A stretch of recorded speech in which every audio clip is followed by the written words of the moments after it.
예, 오늘 지난 시간에 이어서 인물별 성경 연구 두 번째 세례 요한에 대해서 오늘도 생각을 해보겠습니다.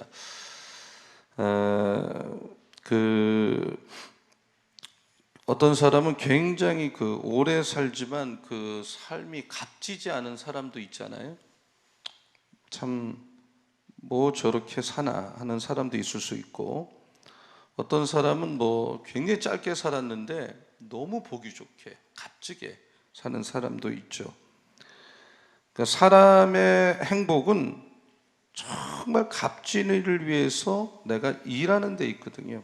세례 요한은 굉장히 짧게 살았지만 굉장히 값지게 가치 있는 인생을 살았거든요. 세례 요한은 한 세 가지 정도 측면에서 예수님의 길을, 그러니까 세례 요한 그러면 철두철미 예수님에게 포커스를 맞춰서 예수님이 앞으로 하실 사역이나 모든 것을 그렇게 예비하는데 모든 초점을 맞췄던 사람이 세례 요한이다. 제일 먼저 보면 세례 요한은 1번하고 이렇게 뭐 써놨는데 한번 같이 읽어볼게요. 화면 보세요. 화면. 자, 다 같이요. 시작. 예수님의 길을. 세례 요한. 세례 요한은 예수님의 탄생을 준비했어요.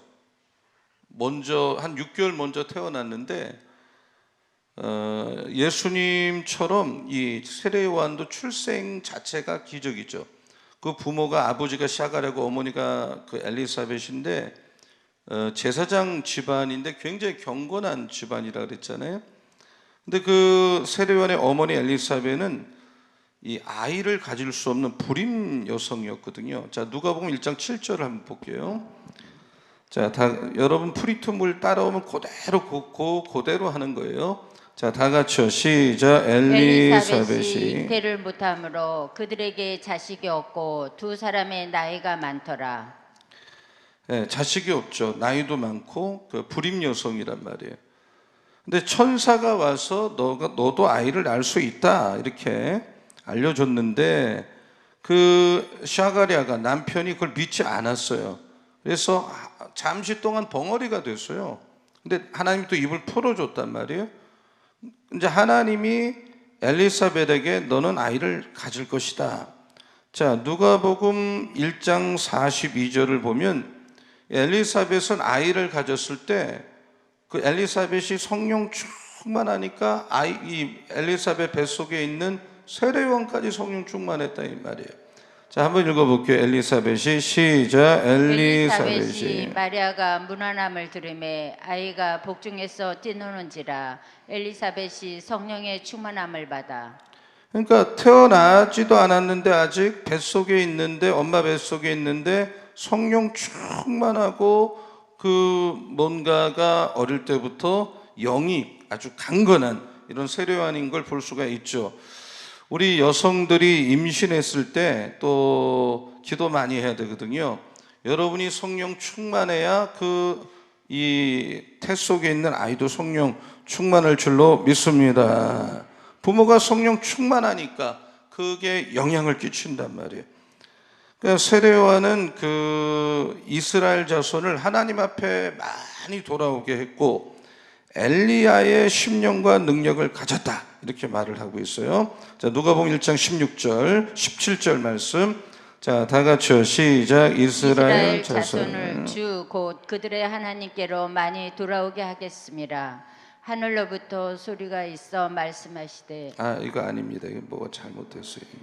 누가복음 1장 17절인데 그가 또 엘리야의 심령과 능력으로 주 앞에 먼저 와서 아버지의 마음을 자식에게 거스리는 자를 의인의 슬기에 돌아오게 하고 주를 위하여 세운 백성을 준비하리라는 말씀이 나와요. 그러니까 세례 요한의 출생은 예수님께서 동정역에서 잉태하게 될 것에 대한 준비란 말이에요. 그러니까 예수님의 탄생을 준비하는 삶이었단 말이에요. 자, 누가복음 1장 36절 37절을 한번 볼게요. 누가복음 1장 36절. 자, 다 같이 읽어요. 시작. 보라 내 친족 엘리사벳도 늙어서 아들을 배었느니라. 본래 임신하지 못한다고 알려진 이가 이미 6달이 되었나니. 대저 하나님의 모든 말씀은 능하지 못하심이 없느니라. 대저 하나님의 모든 말씀은 능하지 못하심이 없다. 그러니까 예수님이 잉태하게 될 거를 마리아에게 천사가 나타나서 너가 성령으로 예수님을 잉태하게 될 거다고 했을 때 마리아가 이걸 믿지 못하고 불안해하니까 세례 요한을 예로 들어줬어요. 그래서 천사가 마리아를 격려하죠. 하나님의 모든 말씀을 능치 못할 일이 없다. 그러니까 세례 요한은 예수님의 탄생을 준비했어요. 아주 태 속에서부터 준비해 줬어요. 사역도 마찬가지입니다. 예수님의 앞으로 와서 일하실 거를 세례 요한이 길을 열어주고 닦아주고 선구자적인 역할을 했어요. 그 예수님의 메시지와 세례 요한의 메시지가 굉장히 비슷합니다. 첫 번째 메시지가 회개하라, 회개하라, 천국이 가까웠다거든요. 한번 따라해 보세요. 회개하라, 회개하라. 천국이 가까이 왔다. 천국이 가까이 왔다. 이 성경 구절 회개하라 천국이 가까이 왔느니라 하였으니, 자 누가복음 3장 7절, 누가복음 3장 7절. 화면이 조금 이게 좀 실수를 좀 한 것 같아요. 그 화면이 좀 말씀이 틀리면 이 프린트물은 정확하니까 프린트물을 활용하셔요. 자, 누가복음 3장 7절. 요한이 다 같이 시작. 요한이 세례 받으러 나오는 무리에게 이르되 독사의 자식들아 누가 너희에게 일러 장차 올 진노를 피하라 하더냐. 그러니까 8절 읽어볼게요. 누가복음 8, 자, 다 같이 시작. 그러므로 회개에 합당한 열매를 맺고 속으로 아브라함이 우리 조상이라 말하지 말라. 내가 너희에게 이르노니 하나님이 능히 이 돌들로도 아브라함의 자손이 되게 하시리라.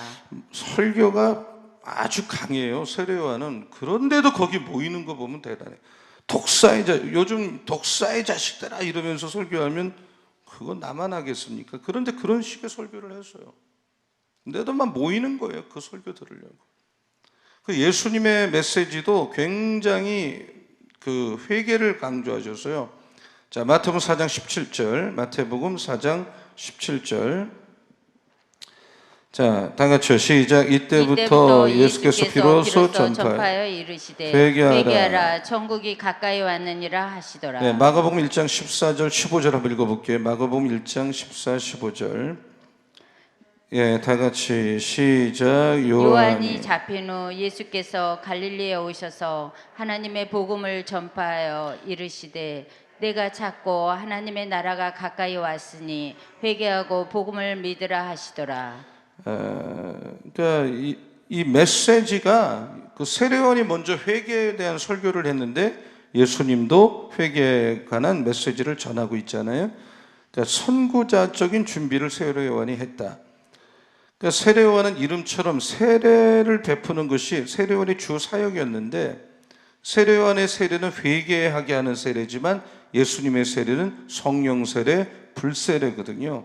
세례요한이 광야에서 메뚜기 먹고 석청 먹고 가죽띠를 띠고 무소유, 집 없이 그러나 굉장히 경건히 살았던 것처럼 예수의 삶도 마찬가지예요. 자, 마태복음 8장 20절을 보면 어쩌면 그렇게, 자, 다 같이요. 시작. 예수께서 이르시되 여우도 굴이 있고 공중의 새도 거처가 있으되 인자는 머리 둘 곳이 없다 하시더라. 인자는 머리 둘 곳도 없다. 그러니까 세례 요한의 삶은 겸손했거든요. 그리고 불의와 타협하지 않았어요. 그래서 겸손하지만 굉장히 용기가 있었어요. 예수님도 삶이 겸손이고 무소유시고 마지막에는 그 세례 요한도 그 정의를 부르짖다가 이 목이 베어서 죽은 것처럼 우리 인류의 죄를 대속하기 위해서 십자가에 못 박아 죽으셨단 말이에요. 못 박혀 죽으셨단 말이에요. 굉장히 비슷하단 말이에요. 선구자적인 삶, 사역과 삶에 있어서도 죽음도 마찬가지예요. 죽음도. 세례 요한은 그 자기 명대로 살질 못했어요.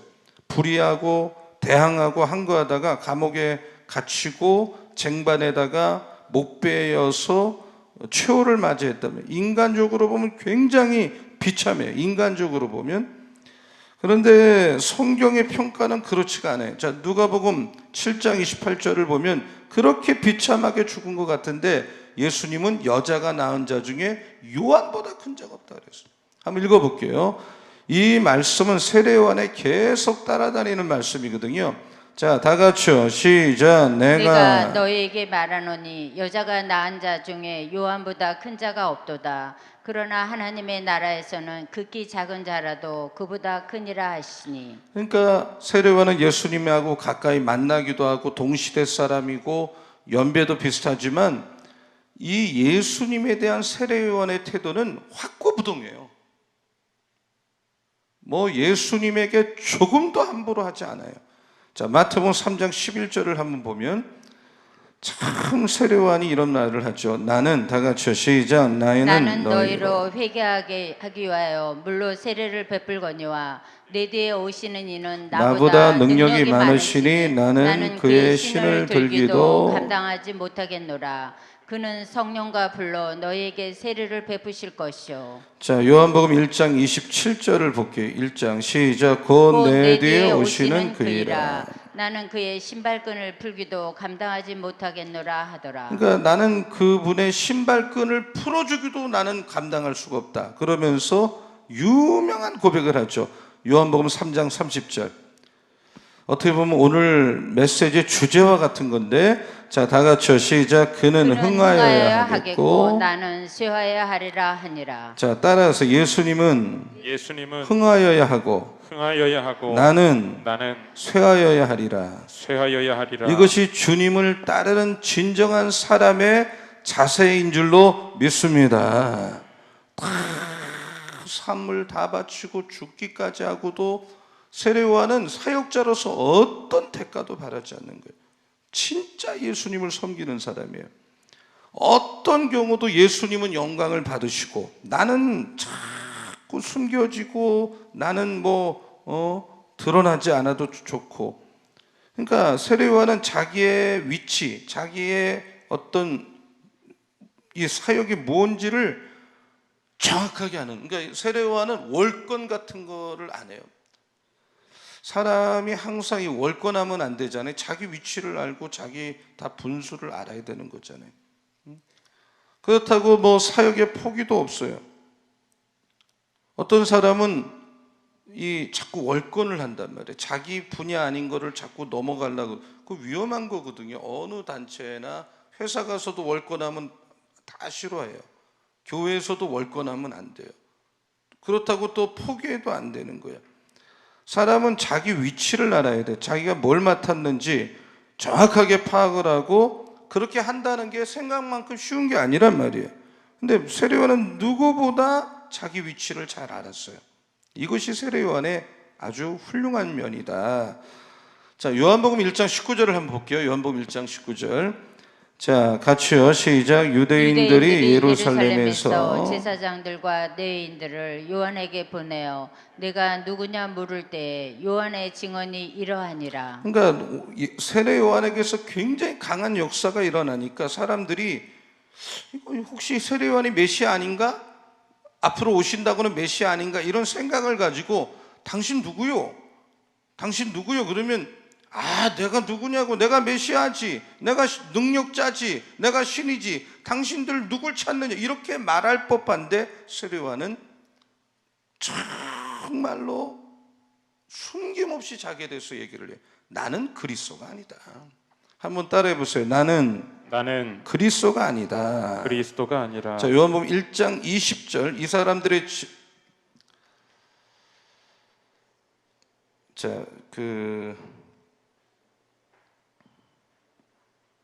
프린트물을 보세요. 프린트물. 요한복음 1장 20절.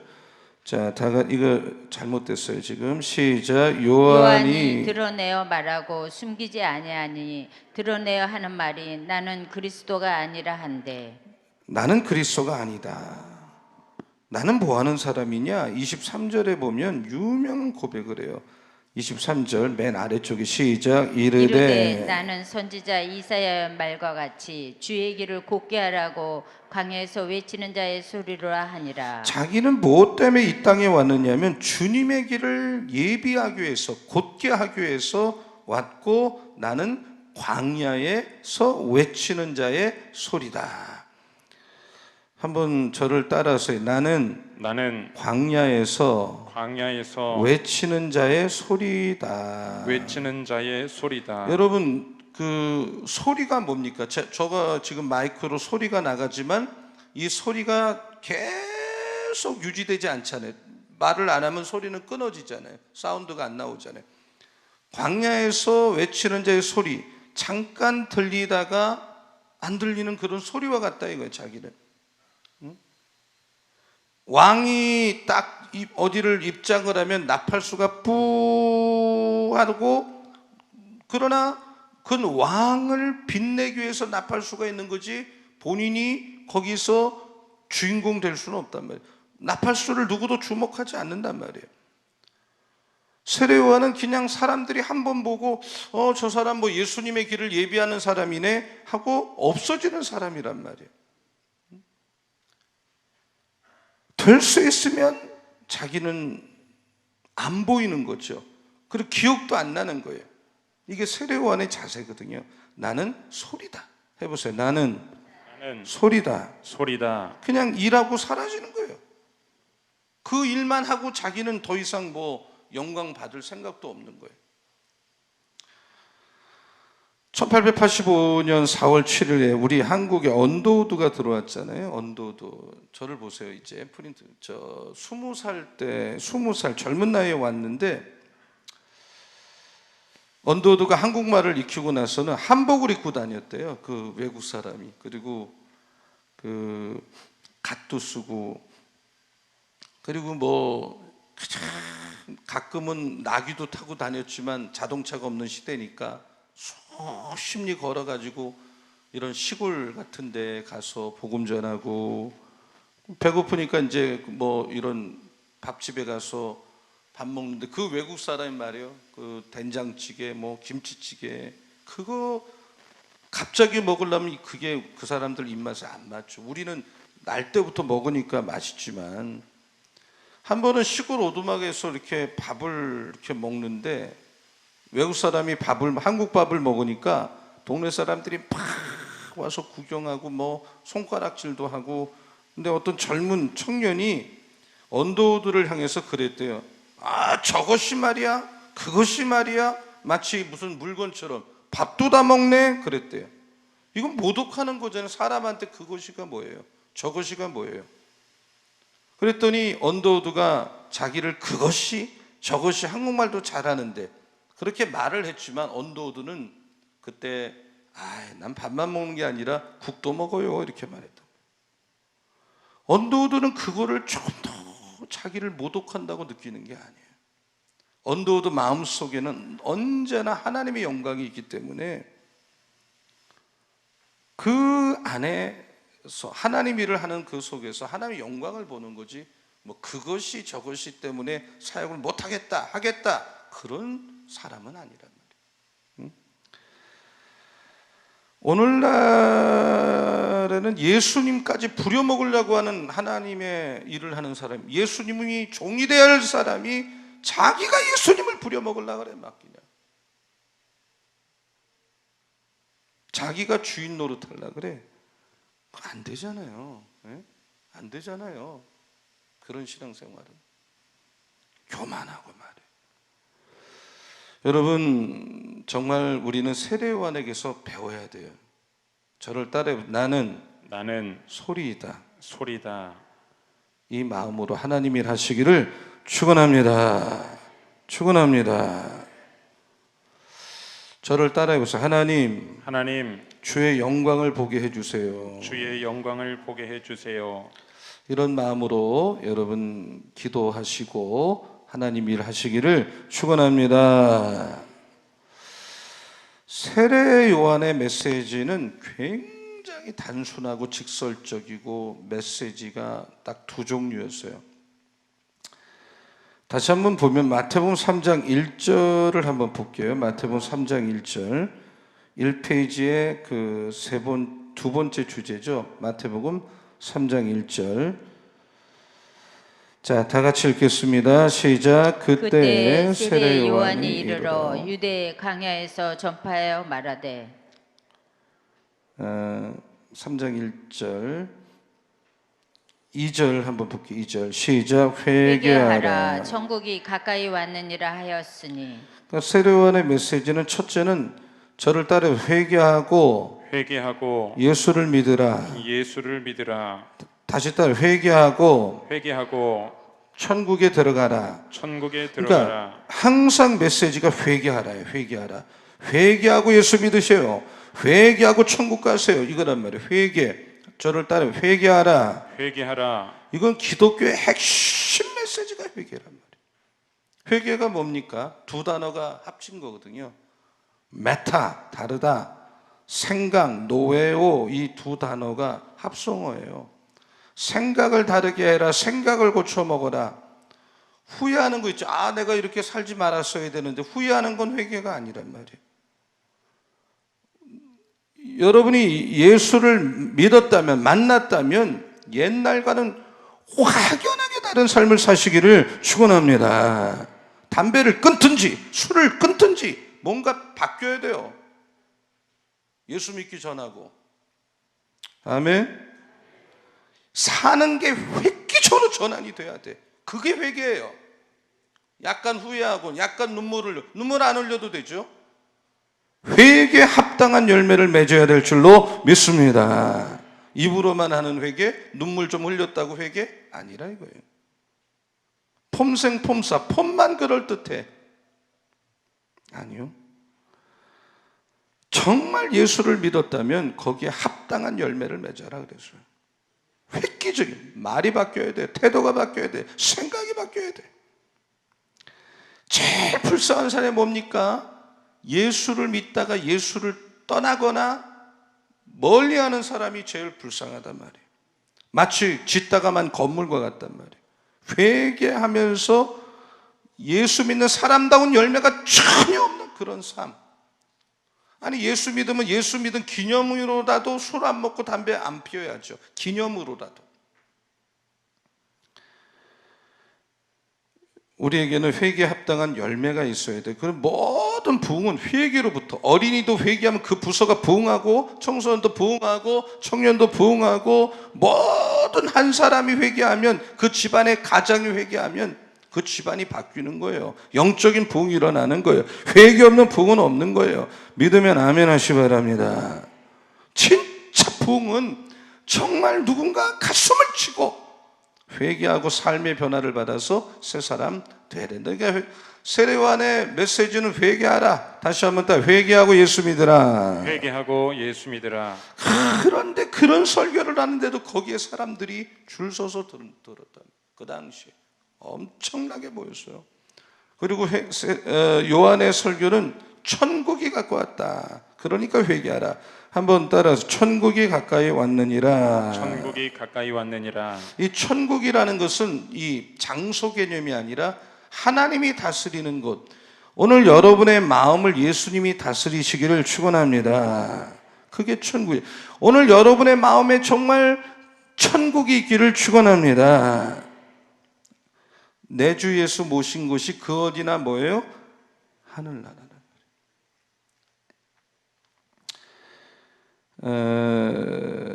1페이지 맨 아래를 보면 세례요한의 사명과 사역은 뭐냐면 철두철미 예수님의 길을 예비하는 거예요. 자, 마태복음 3장 3절 다시 한번 읽어봅니다. 시작. 그는 선지자 이사야를 통하여 말씀하신 자라 일렀으되 광야에 외치는 자의 소리가 있어 이르되 너희는 주의 길을 준비하라. 그가 오실 길을 곧게 하라 하였느니라. 주의 길을 준비하라. 그가 오실 길을 곧게 하라. 곧게 하라. 5절 6절 볼게요. 마태복음 누가복음이죠. 3장 5절 6절 연이어서 읽을게요. 시작. 모든 골짜기가 메어지고 모든 산과 작은 산이 낮아지고 굽은 것이 곧아지고 험한 길이 평탄하여질 것이요. 6절 모든 육체가 하나님의 구원하심을 보리라 함과 같으니라. 5절을 한번 다시 틀어주세요. 5절 누가복음 3장 5절 바로 위에 있는 거. 여기 보면 말씀에 보면 모든 골짜기가 메워지고 골짜기가 채워져야 돼요. 예수를 믿으려면. 즉 뭐냐, 주님을 만나기 위해서는 이 내 안에 있는 이 낮은 골짜기, 자꾸 남하고 비교해서 자기의 삶을 행복하게 생각하고 만족하고 살아야 되는데 항상 열등감을 가지고 살고 또 비교의식을 갖고 살고 굉장히 낮은 자존감을 갖고 살면 예수 믿어도 기쁨이 없어요. 오늘 여러분 안에 있는 예수님 때문에 열등감이 다 싹 사라지기를 축원합니다. 그 다음에 보면 모든 산과 작은 산이 낮아지고 사람이 너무 나는 남보다 더 우월해 이것도 다 깎여야 돼 그런 마음 가지면 안 돼. 낮아지고 굽은 곳은 곧아져야 돼. 모가 난 성격, 삐뚤어진 성격 곧아져야 돼. 험한 길이 평탄해져야 돼. 부정적인 과거를 씻어버려야 돼. 예수 믿으면 청소해야 돼. 그러면서 뭐라 그래요? 주의 길을 준비하라. 주의 길을 준비하라. 주의 길을 준비하라. 철두철미 세례요한은 하나님이 예수께서 앞으로 일하시는데 부족함이 없도록, 사람들이 예수 믿는데 부족함이 없도록, 나라가 예수 믿는데 부족함이 없도록 준비를 하는 거예요. 우리는 여러분 우리가 할 일이 뭡니까? 정말 한 영혼 한 영혼이 예수 믿도록 부족함이 없도록 준비를 해주고 어떤 나라 어떤 땅 어떤 곳도 그 복음이 아직도 들어가지 않은 길을 닦기 위해서 우리는 여러분 우리가 길을 닦고 길을 놔주고 우리가 정말 엎드려서 길 만들어주는 이런 길 닦는 인생이 되시기를 축원합니다. 아멘. 그래서 이제 여러분 코로나는 아직 안 끝났지만 여러분 우리 교회는 좀 깨어나시기를 축원합니다. 기도의 잠에서 깨어나시기 바랍니다. 사명 감당하시기를 축원합니다. 아멘. 아멘. 서로 축복하세요. 기도의 잠에서 깨어납시다 하고 인사하세요. 네, 또 한 분은 사명의 잠에서 깨어납시다. 네, 다시 기도 생활 시작하기를 축원합니다. 사명 감당하시기를 축원합니다. 하여튼 작은 일도 최선을 다해서 충성해. 한번 따라하세요. 작은 일에도 최선을 다하자. 최선을 다하자. 여러분 조그만 일에 최선을 다하는 사람이 큰 일 맡게 될 줄로 믿습니다. 요셉은 아버지 심부름 형한테 음식 날라주러 가다가 물론 팔리기도 하고 파란만장한 인생을 살았지만 그 심부름 잘하고 충성스럽게 조그만 일이죠. 보잘것없는 일이지만 그거 잘하다가 총리 됐고요. 다윗도 양치다가 나라 대통령 됐고, 쉬보라는 사람은 처음에 회사에 문지기 하다가 비서실로 발탁되고 나중에 그 회사 회장 카네기 후계자가 된 거예요. 여러분 조그만 일 세례요한처럼 예수님을 위한 거라면 조그만 일에 최선을 다하기를 축원합니다. 자꾸 뒤로 미루지 말고, 마귀는 하지 말라는 말 안 해요. 마귀는 뭐라고 말하느냐? 하기는 하는데 천천히 나중에 그런 분이 있죠. 좀 나중에 나 좀 내버려 달라. 그게 바로 속는 거예요. 하나님 일은 미루면 안 돼. 그때 즉각 감당하시기를 축원합니다. 아멘. 정말 은사대로 오늘 아침에도 말씀했지만 내가 밥 잘하면 밥 하시고요. 밥 잘하는 분이 가르치면 안 되고, 가르치는 분이 또 나는 밥을 못하면 밥만 하면 태우면 웬만하면 하지 마세요. 음악 잘하면 노래하고, 악기 잘하면 오늘 드럼을 송우천 장로님이 딴 때보다 잘 쳤어요. 아주 오늘 연습을 좀 많이 하고 온 것 같아. 저러다가 아주 이제 어느 경지에 오를 줄로 믿습니다. 최선을 다해서 하는 거예요. 우리 하나님이라는 사람이 난 얼마 받을까 이런 거 계산하지 말고 그런 거를 연연하지 말고 최선을 다하고 끝까지 최선을 다하고. 그래서 여러분 세례요한처럼 어떻게 하면 내가 예수님의 길을 예비할까? 어떻게 하면 주님의 길을 탄탄대로 만들까? 이렇게 최선을 다해서 충성하다가 이 땅에서도 축복받고 하늘나라 가서 상급 받으시기를 예수님의 이름으로 축원합니다. 아멘. 근데 여러분 2페이지로 넘어갈게요. 2페이지 넘겨보세요. 예수님이 세례원에 가서 세례를 받는 사건이 일어났어요. 거기 보면 제가 신앙은 시간이다 그런 말을 써놨거든요. 말씀을 써놨습니다. 자, 마태복음 3장 13절이죠. 한번 같이 읽어볼게요. 다 같이 이때 시작. 이때 예수께서 갈릴리로부터 요단강에 이르러 요한에게 세례를 받으러 하시니. 거기다 줄 치세요. 이때 시간적 접속사인데 예수께서 잘하셨던 갈릴리에서 요단강으로 오셨던 그때 30년의 이제 침묵을 깨고 공적인 활동을 시작할 때에, 그러니까 딱 예수님은 이제 3년만 일하기로 작정되신 분이기 때문에 딱 때니까 예수님의 때가 되니까 움직이시는 거예요. 하나님은 늦는 법도 없고 빠른 법도 없어요. 여러분의 기도는 정확한 때에 응답될 줄로 믿습니다. 하나님은 기분 내키는 대로 무계획으로 일하는 분이 아니에요. 우연히 하는 분이 아니에요. 철두철미 목표를 가지고 정확한 때에 우주 만물을 다스리고 여러분을 찾아올 것이고, 그러므로 신앙생활은 때를 아셔야 돼. 때. 신앙은 시간을 알아야 돼. 내가 가만히 있어야 될 땐 가만히 있어야 돼. 말해야 될 땐 말해야 돼요. 내가 기다려야 될 때는 정말 오랜 시간 기다리고 움직일 때는 행동을 해야 돼. 때를 아는 사람은 초조해하지 않습니다. 예수 믿는 사람이 하나님의 타이밍을 잘 모르면 부끄러움을 당하는 것입니다. 하나님은 사람을 굉장히 시간을 가지고 모세는 40년, 요셉 같은 사람은 13년을 훈련받았어요. 아브라함 25년을 기다렸어요. 여러분이 진짜 믿음은 뭡니까? 하나님이 내가 열심히 기도하는데 응답이 없을 것 같을 때 더 많이 기도하는 것이고, 그때도 하나님을 신뢰하는 것이고, 더 잘 믿는 거예요. 내가 정말 이렇게 하는데도 하나님이 움직이지 않은 것 같을 때 더 잘 믿고 더 열심히 하는, 여러분의 이 기다릴 줄 아는, 하나님을 신뢰할 줄 아는 여러분이 되기를 예수님의 이름으로 축복합니다. 그러니까 신앙이라는 것은 하나님의 약속을 기다리는 거잖아요. 이사야서 30장 18절 보면 여호와께서도 하나님도 기다려요. 하나님도 우리에게 언제 찾아올까, 언제 도와줄까, 언제 응답할까, 하나님도 기다렸다가 은혜를 주실 줄로 믿습니다. 아직 여러분이 기도하는 게 역사가 안 일어나면, 때가 안 됐나 보다 생각하면 틀리지 않아요. 때가 돼야 돼요. 하나님의 타이밍이 있어요. 그리고 하나님을 기다리는 자는 복이 있다 그랬어요. 기다릴 줄 아는 어떤 인내, 용기, 지혜. 아주 성급한 사람은 오늘 말씀을 잘 기억하세요.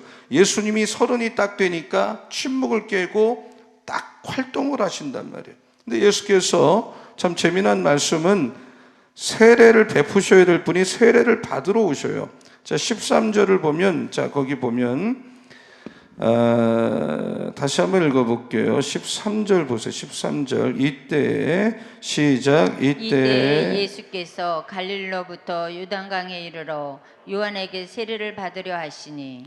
참 기가 막힌 일이죠. 지금 요한은 예수님에 대해서 나는 예수님의 신발끈도 풀 수 없고 신발을 들을 수도 없고 나는 그분의 길을 예비한다고 이렇게 얘기하고 있는데, 그 하나님이신 예수님이 사람인 자기의 정말 제자의 제자도 안 되는 이런 사람에게 와서 사실 세례를 받는다는 건 보통 자세가 아니면 못하는 거죠. 보통 자세가 아니면. 세례요한이 이렇게 굉장히 불편해했어요. 마태복음 3장 13절을 한번 읽어보면 세례요한이 이렇게 말을 해요. 마태복음 3장 14절 다 같이요. 시작. 요한이 말려 이르되 내가 당신에게서 세례를 받아야 할 터인데 당신이 내게로 오시나이까. 15절을 보면 그랬더니 하시는 말씀이 예수께서 대답하여 대답하여 이르시되 이제 허락하라. 우리가 이와 같이 하여 모든 의를 이루는 것이 합당하니라 하시니 이에 요한이 허락하는지라. 예수께서 허락을 하라고, 나한테 세례를 주라고. 그래서 하나님의 의를 이루는 게 합당하다 그랬더니 세례 요한이 정말 불편하게 허락을 하는 거예요. 예수님은 정말 겸손하신 거죠. 여러분 중에 혹시 세례 받으라 그러면 막 안 받고 도망다니는 분이 있다면 예수님도 세례 받았다는 걸 기억하고 잘 받으시기를 축원합니다. 예수님이 받은 세례를 본인이 왜 안 받아요? 지금 도대체. 어떤 분은 내가 뭐 교회에서 대접을 안 해준다고, 난 교회 가서 오늘 아주 체면을 다 구기고 왔다고, 뭐 교회에서 날 대접 인정을 안 한다고 이런 말을 자주 한다. 아니요. 내가 나를 몰라줬다고. 예수님 보세요. 세례요한한테 가서 겸손하게 머리를 숙이고 세례를 받는 예수. 이게 기독교고, 이게 교회고, 이게 사역자고. 할렐루야. 여러분에게, 우리 모두에게 예수님의 이 겸손이 있기를 예수님의 이름으로 축원합니다. 세례요한이 순종을 합니다. 우리의 신앙생활의 최고 걸림돌이 뭡니까? 자존심을 내세우는 거. 내가 누군데, 내가 밖에서 뭐 하던 사람인데. 그래서 교회에서 아무것도 못하는 거예요. 그 자존심 하나 때문에. 교만.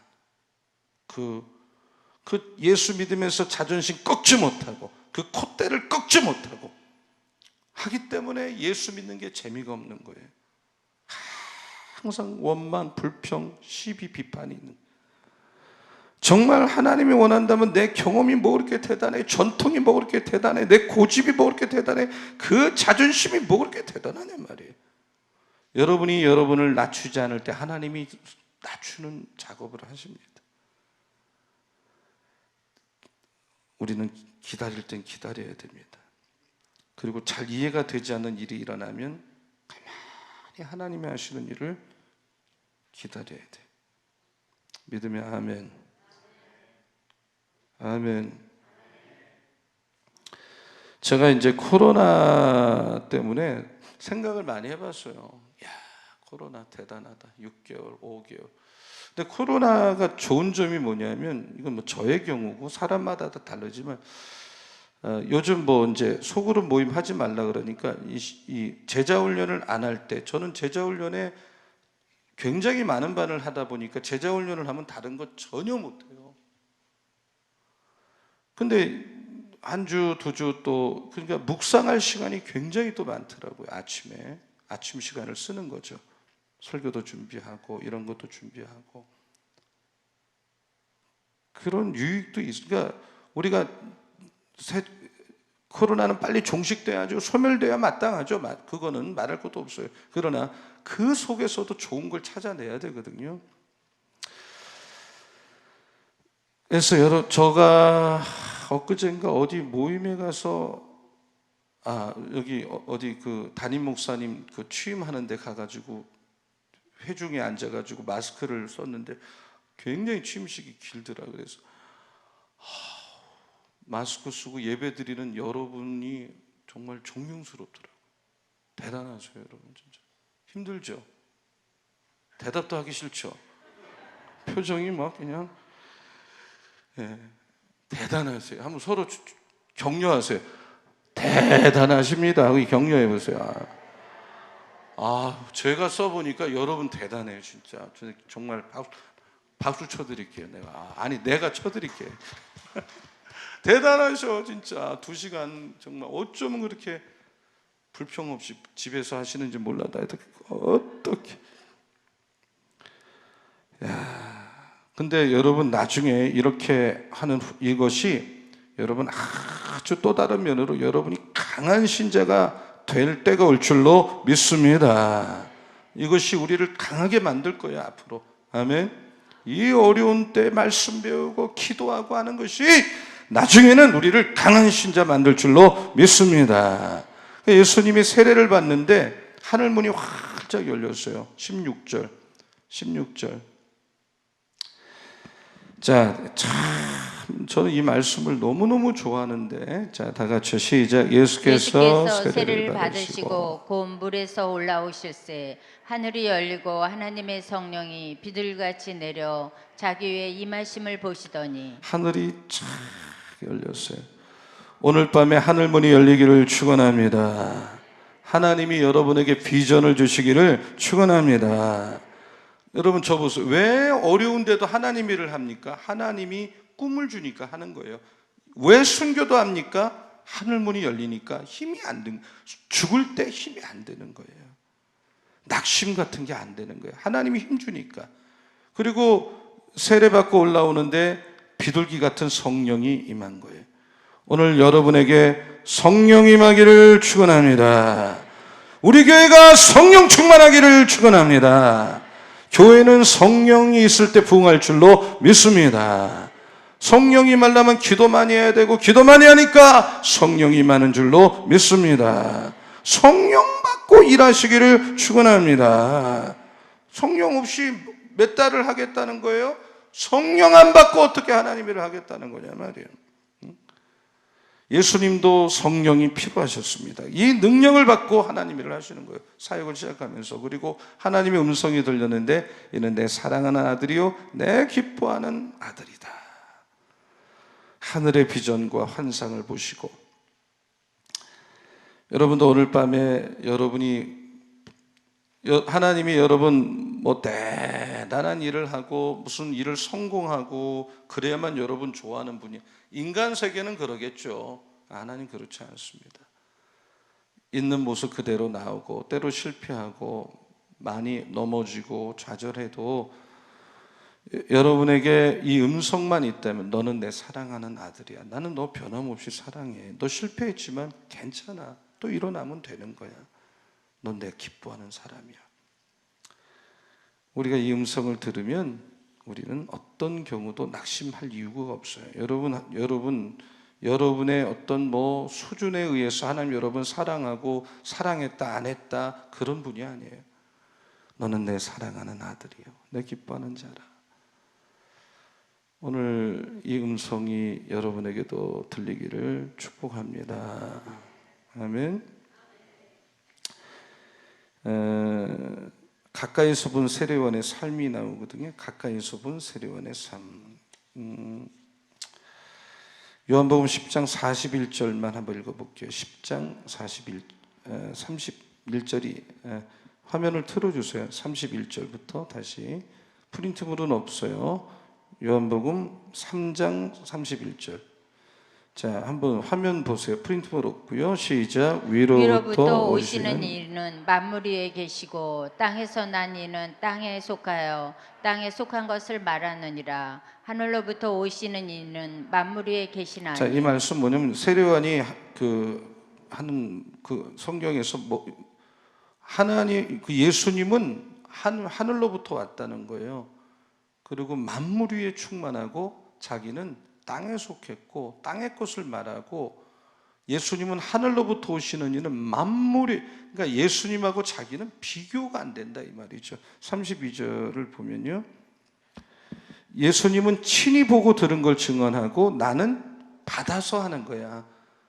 근본적으로 메시지가 달라.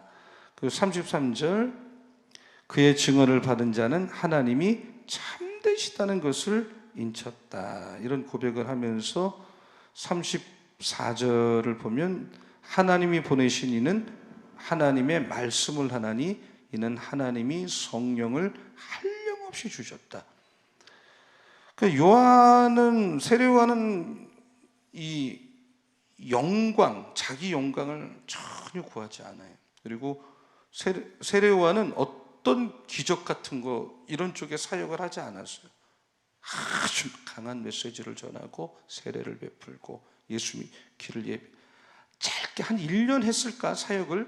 그런데 엄청난 그 당대에 어린아이부터 아주 톱 클래스 엘리트까지 세례요한의 메시지에 다 꼬꾸라졌어요.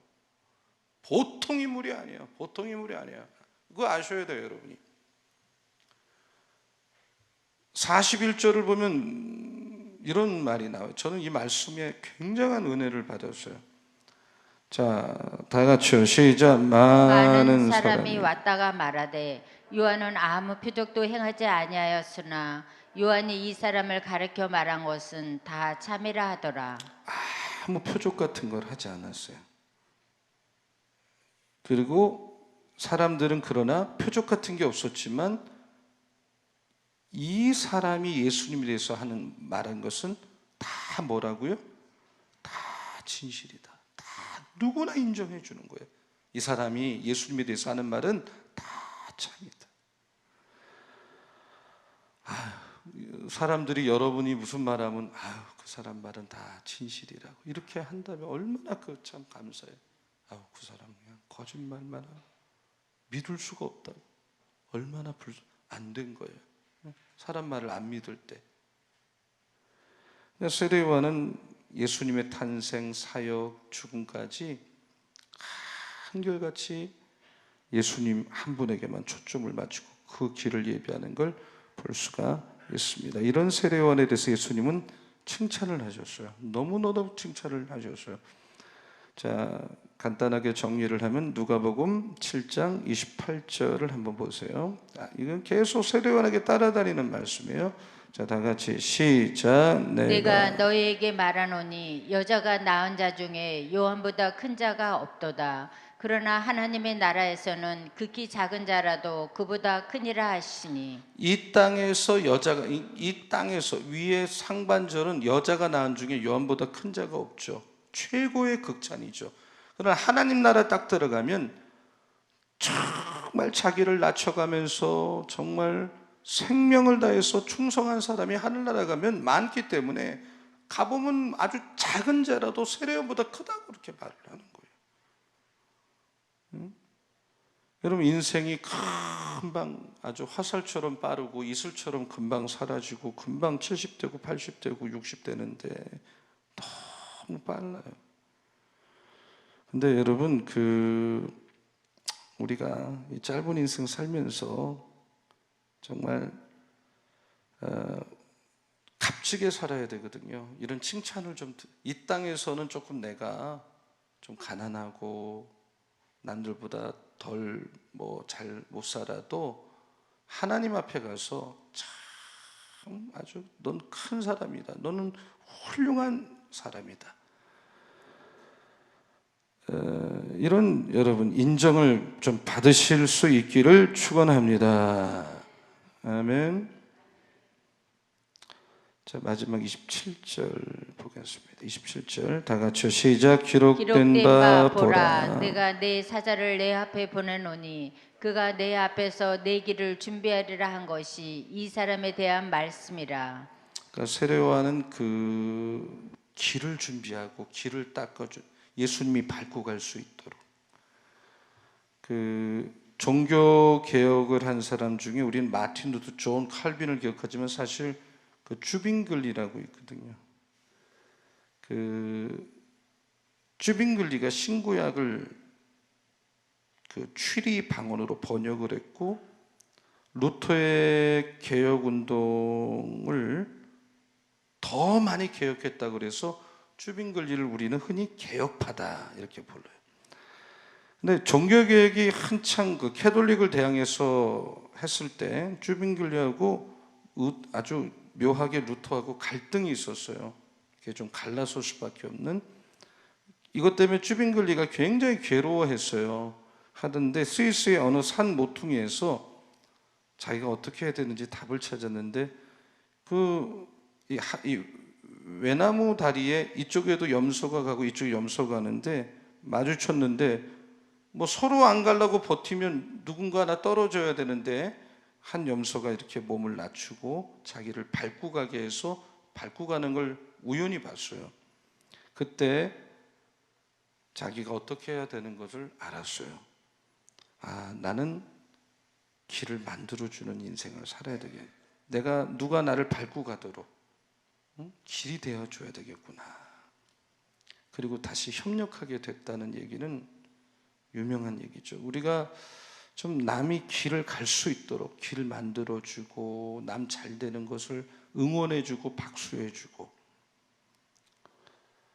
그런 여러분의 신앙생활이 되고 삶이 되시기를 예수님의 이름으로 축복합니다.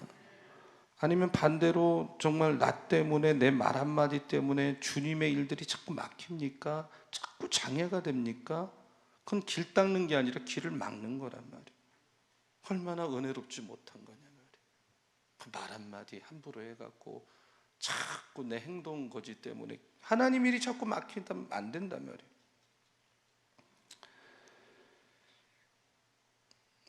세례요한은 그 마지막에 그 죽죠. 잘 아시다시피 헤로디아의 증오심이 요한의 죽음을 야기시켰죠. 헤롯이 자기 동생의 아내를 취할 때 세례요한이 그것을 직설로 회개하라 그랬죠. 근데 그걸 받아들이지 않고 헤로디아가 그 딸을 설득시켜서 춤으로 헤롯을 기쁘게 하고 선물로 세례 요한의 머리를 요구하죠. 그래서 이 쟁반에다 담아가지고 선물로 주는 이런 그 인간적으로 보면 마지막에 그런 순교를 하는 그런 삶을 살았죠. 그러나 거기에 세례 요한은 정말 눈 하나 깜짝하지 않았습니다. 한 1년 사역했습니다. 세례요한은. 그러나 엄청난 영향력을 끼쳐서 왕에서부터 평민에게까지 그런 선지자는 과거도 없었고 없었습니다.